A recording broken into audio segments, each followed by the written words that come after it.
estudar História. Lembrando que nós estamos no módulo 4, né, no quarto bimestre, capítulo 7. Páginas 242 a 253 do livro, tá bom? A imprensa no Brasil. Vamos lá. Observe as imagens a seguir. Nós temos aqui imagens da primeira página de um jornal, a primeira página de uma revista, um aparelho de rádio, um aparelho de televisão da segunda metade do século XX, tá?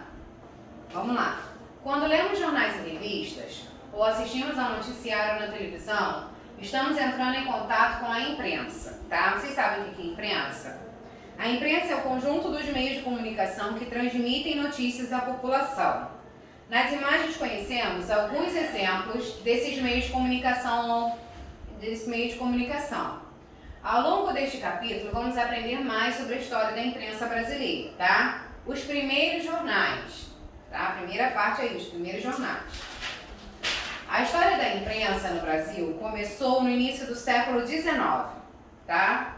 Em 1808, o jornalista Hipólito José da Costa começou a publicar um jornal mensal chamado Correio Brasiliense, esse daqui, ó, tá? Sobre temas políticos, culturais e econômicos. O jornal, porém, era produzido na Inglaterra, onde vivia o jornalista, e trazido de forma clandestina ao Brasil, tá? Ou seja, de forma ilegal, tá? Ainda em 1808, foi criado o jornal Gazeta do Rio de Janeiro, a primeira publicação jornalística impressa no Brasil.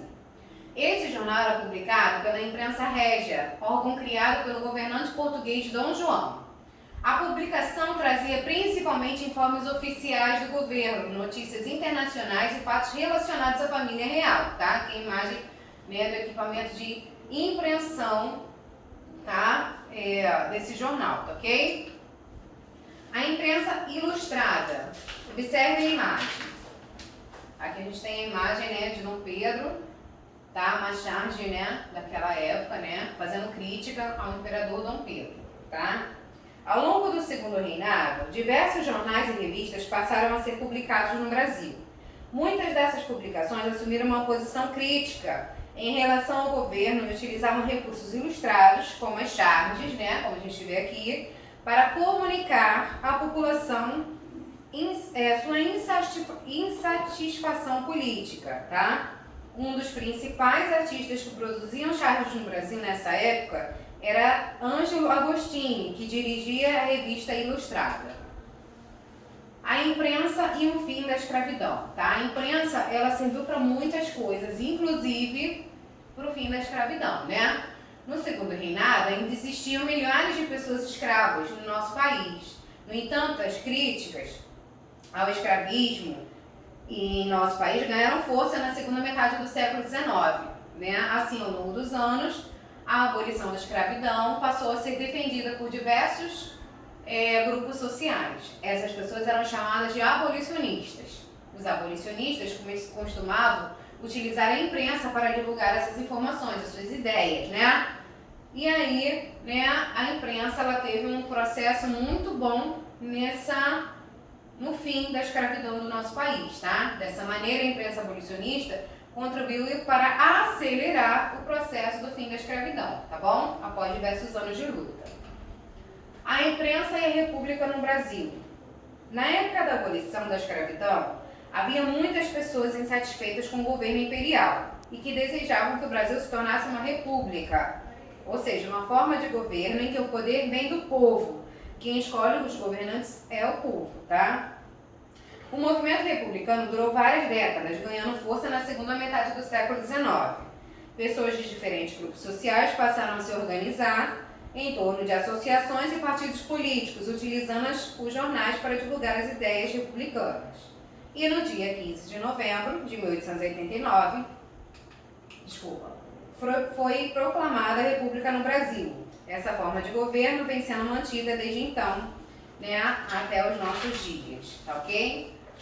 A imprensa feminina. Como eu já tinha falado nas aulas anteriores, as mulheres não tinham muita voz, certo? Os homens é que mandavam no negócio, tá?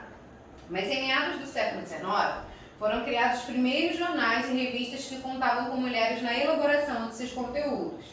Assim, alguns desses meios de comunicação passaram a defender uma participação mais ativa das mulheres na sociedade brasileira.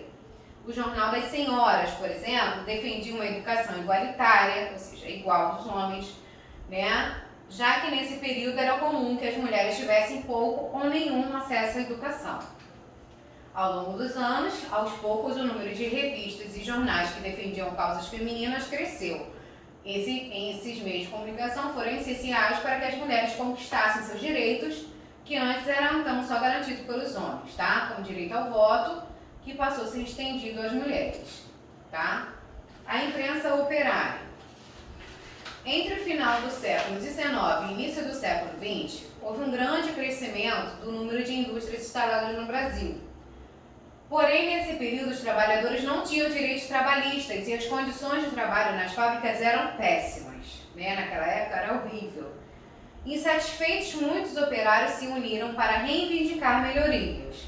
Para divulgar suas ideias e denunciar as péssimas condições de trabalho, os operários criaram jornais, né, para poder expor aquilo que estava acontecendo com eles, tá?